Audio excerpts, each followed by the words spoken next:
পর্যন্ত তোমরা এর হাল ছাড়বে না। তোমাদের সাথে আছি আমরা, যেহেতু বেঁচে আছি, রক্ত দিয়েছি, বেঁচে আছি, জীবন দিতে প্রস্তুত।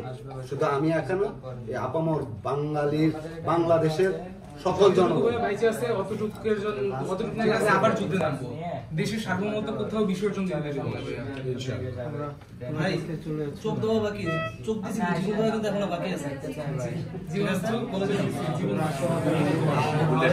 একটা রিকোয়েস্ট, সেটা হচ্ছে এদেশে পলিটিক্যাল কিছু দল আসবে, ঠিক আছে? ওদিন আমাদের এখানে আসছিল, আমি ডিরেক্ট বলছি যে আমি নাম বলবো না, কোন একটা পলিটিক্যাল দল লিডার আসছিল, এসে বলতেছে আমি অমুক দলের অমুক, ঠিক আছে? আমি বলছি যে আপনারা দূরে থাকেন, আপনারা এই পলিটিক্যাল ইস্যুগুলি করে আমাদের সিম্পিতি নিয়ে ক্ষমতায় আসেন, এরপরে আমাদেরকে লুটপাট করেন, দেশটাকে ধ্বংস করে দিয়েছেন। গত 50 বছর দেশ স্বাধীন হয়েছে, 200 বছর ব্রিটিশ খাইছে, দুঃখ নাই, ওরা বাইরের ছিল। পাকিস্তান খাইছে, দুঃখ নাই, ওরা বাইরের ছিল।